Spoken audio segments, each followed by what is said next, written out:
বিপদে পড়লে লোকে বলে ত্রাহি মধুসূদন।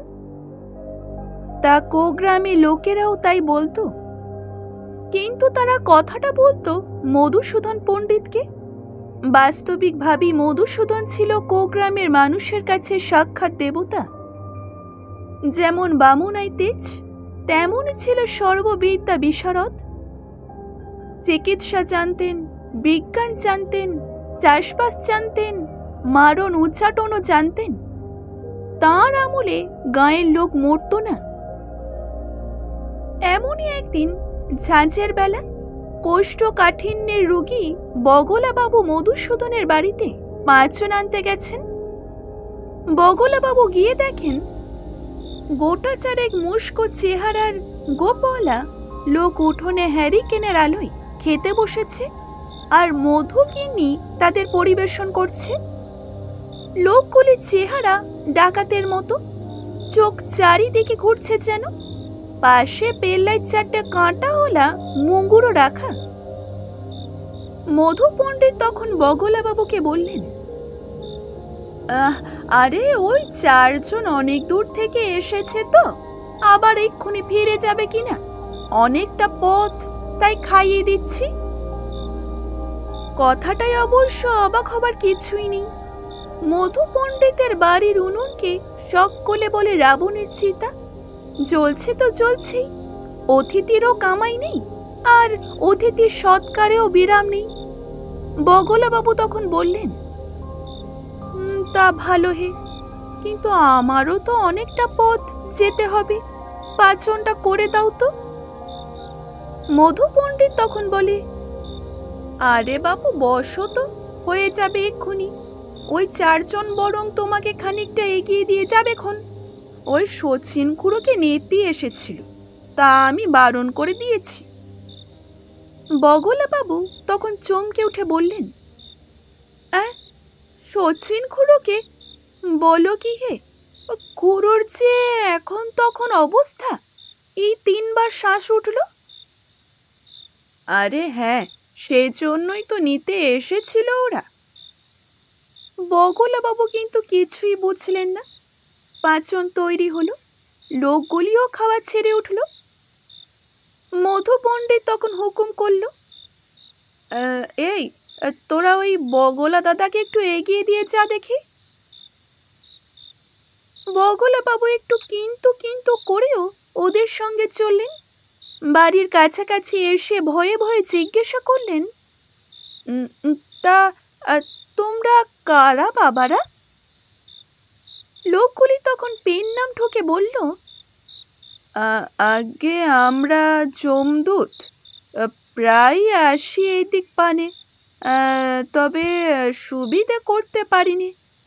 ওইদিকে জম মশাইকেও কৈফিয়ত দিতে হয়, কিন্তু মধু পণ্ডিত কাউকেই ছাড়ে না। এই কথা শোনার পরই ভিমড়ে খেলেন বটে বগলাবাবু, কিন্তু মধু পণ্ডিতের খ্যাতি আরো বাড়ল। এমনই একদিন হরিণ ঘোষাই টিনের চালে একদিন জ্যোৎস্না রাতে ঢিল পড়ল। হরিণ ঘোষাই হচ্ছেন গাঁয়ের সবচেয়ে বুড়ো লোক, বয়স 150 বছরের কিছু বেশি। একদম ডাকা পোকো লোক। লাঠি হাতে বেরিয়ে এসে হাঁক দিলেন, কে রে? তখন মাথা চুলকোতে চুলকোতে একটা তাল গাছের মতো লম্বা শিরিঙ্গে চেহারার লোক এগিয়ে এসে বলল, আপনারা কি অশরীরী কাণ্ড শুরু করলেন বলুন তো? গাঁয়ের ভূত যে সব শেষ হয়ে গেল। হরিণ ঘোষাই হাঁ করে চেয়ে থেকে বললেন, তার মানে? মানে আর কি বলবো বলুন, ভূতেরা হলো আত্মা, চিরকাল ভূতগিরি তো পোষায় না বাপু। ডাক পড়লেই আবার মানুষের ঘরে গিয়ে জন্ম নিতে হয়। মানুষ মরে আবার টাটকা ছানা ভূতেরা আসে। তামশাই, এই কোগ্রামে আমরা মোট 1000 খানেক ভূত ছিলাম, কিন্তু 150 বছর হলো গিয়ে একটাও নতুন ভূত আসেনি। ওদিকে একটি একটি করে ভূত গিয়ে মানুষ হয়ে জন্মাচ্ছে। এই দেখুন না, গত মাসখানেক আগেই তো 44টা ভূত গায়েব হয়ে গেল। সর্দার রাগারাগি করবে। তা আমি কি করব বাপু? তা লজ্জার মাথা খেয়েই বলি, আপনারা কি সব মরতে ভুলে গেছেন? আপনার দিকে তাও আশা নিয়ে তাকিয়েছিলাম, কিন্তু আপনিও বেশ ধরিবাজ লোক আছেন মাইরি। তা মধু পণ্ডিতের ওষুধ না খেলেই হয় নাকি? এক প্রকার ভারী অসন্তুষ্ট হয়ে ভূতটা চলেই গেল। কিন্তু কদিন পরই এক রাতে গায়ের লোক সব হয়ে ঘুম ভেঙে শুনল রাস্তা দিয়ে এক অশরীরী মিছিল চলেছে। তাতে সকলে স্লোগান দিচ্ছে, মধু পণ্ডিত নিপাত হোক, নিপাত যাক। মধুর নিদান মানছি না, মানব না। ঠিক এর মাসখানেক পরই একদিন শিরিঙ্গে ভূতটা খুব কাঁচুমাচু হয়ে মধু পণ্ডিতের বাড়িতে হাজির হলো সন্ধ্যাবেলায়। মধু তখন তামাক খাচ্ছিল। একটু হেসে তাকে দেখে বলল, কি হয়, কি ব্যাপার? শুনলাম আমার বিরুদ্ধে খুব লেগেছ তোমরা। পেন নাম হয় পণ্ডিত মশাই, ঘাট হয়েছে। কি হয়েছে বাপু, বলো দেখি। আগে আমি ছিলুম সর্দার গতকাল অবধি, আর সকলে মরকে গায়েব হয়ে গেছে জন্মের মতো। কিন্তু কাল রাতে একেবারে সর্বনাশ হলো গিয়ে। আমাদের বুড়ো সর্দার পর্যন্ত মানুষের ঘরে গিয়ে জন্ম নিয়েছে। এখন আমি একেবারে একা। তা ভালো তো, একা তো একেবারে চড়ে বসে খাগে। এখন তো তোরই রাজত্ব। ইস, কি যে বলেন, একা হয়ে প্রাণে জল নেই। বড্ড ভয় করছে। খেতে পাচ্ছি নে, শুতে পাচ্ছি নে। রাতে শিয়াল ডাকে, পেঁচা ডাকে, আমি কেঁপে কেঁপে উঠি কিনা। তা তোর ভয়টা কিসের? আগে একা হওয়ার পর থেকে আমার ভূতের ভয়ই হয়েছে। যমরাজের ওই ভীষণ ট্যাটনগুলো আছে না, একা পেয়েছি আর কি মরেছি। ঠিক আছে, তুই বরং আমার সঙ্গেই থাক। এরপর থেকেই সেই শিরিঙ্গে ভূতটা মধু পণ্ডিতের বাড়িতেই বহাল হলো। একদিন হঠাৎই জমিদারের কদম্ব কেশরের ভাইপো কুন্দ কেশর এসে হাজির হলো। ভীষণ গলায় বললেন, ওহে মধু, একটা কথা ছিল। আমার বয়স কত জানো? 95, বুঝলে? 95। আমার কাকা কদম্ব কেশরের বয়স জানো? হ্যাঁ, তা খুব বেশি কি আর হবে? তা তোমার কাছে বাবু বেশি না হলেও বেশি, 125 বছর। তা যাকে, তা আমার কাকা যে নিঃসন্তান তা তো জানো। মধু পণ্ডিত তখন মাথা চুলকে বলল, আগে হ্যাঁ, তা জানি। উনি গেলে আপনারই সব সম্পত্তি পাওয়ার কথা। জানো তাহলে দেখছি, বাঁচালে। তা অবশ্য এও জানো যে আমার কাকার সম্পত্তি পাবো বলেই আমি এতদিন কাকার আশ্রয়ে 70টা বছর আছি। তা জানো কি, আমার বড় ছেলের বয়স 75 পেরিয়েছে।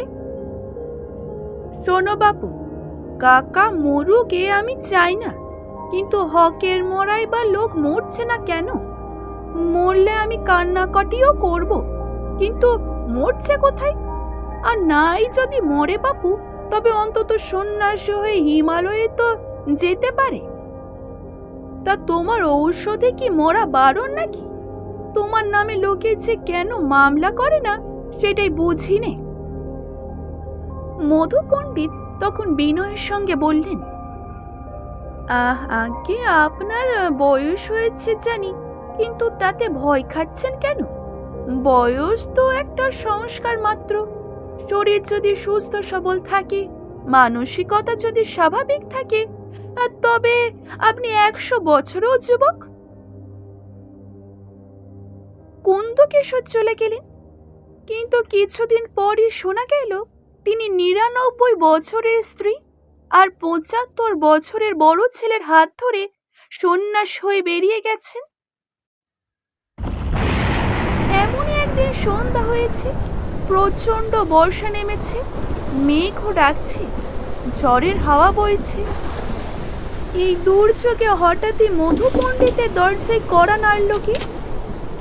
দরজা খুলেই মধু অবাক, এই আবার কে রে বাবা? এক বিশাল চেহারার মানুষ দাঁড়িয়ে, গায়ে ঝলমলে চুরির পোশাক, ইয়া গোপ, ইয়া বাবরি, ইয়া গালপাট্টা, মাথায় একটা ঝলমলে টুপি, তাতে ময়ূরের পালক, গায়ের রং মিশমিশে কালো বটে, কিন্তু তবু লোকটি ভারী সুপুরুষ। মধু পণ্ডিত তখন বললেন, আগে আসুন, আপনাকে তো ঠিক চিনতে পারলাম না। লোকটা তখন বলল, আমি তোমার জম। মধু পণ্ডিত তখন চমকে উঠে ভাবল, এ কি আমাকে খুন করবে নাকি? কোমরে একটা ভোজালিও দেখা যাচ্ছিল। কিন্তু লোকটা তখন হেসে বলল, ভয় পেও না বাবু, আমি ভয় দেখাতে আসিনি, বরং বড় ভাইয়ের মতো পরামর্শই দিতে এসেছি।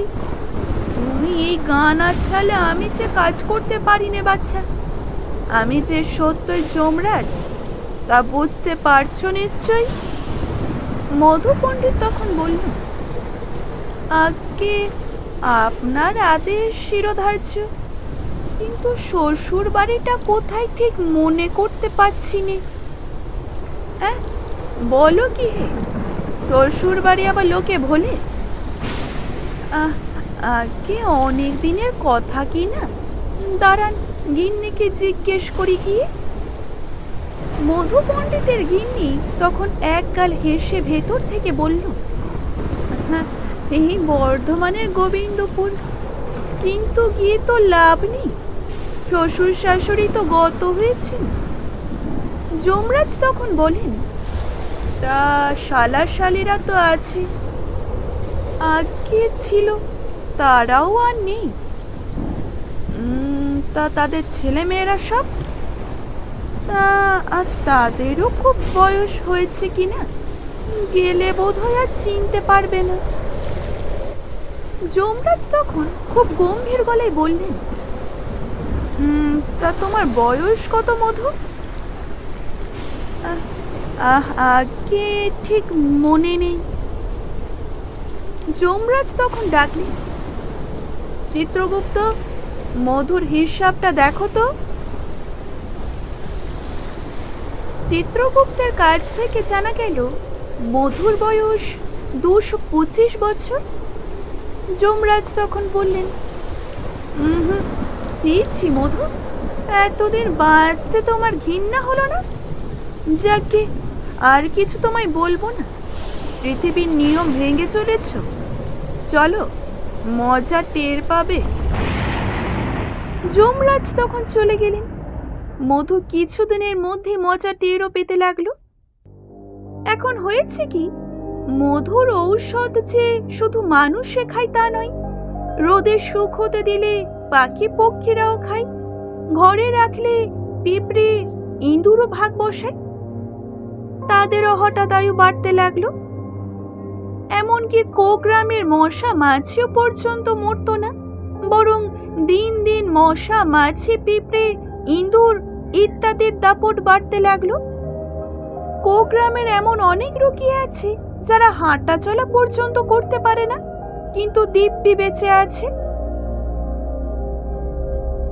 আবার একদিন শীতের রাতে যমরাজ এলেন, এসেই বললেন, কি মধু, কি ঠিক করলে?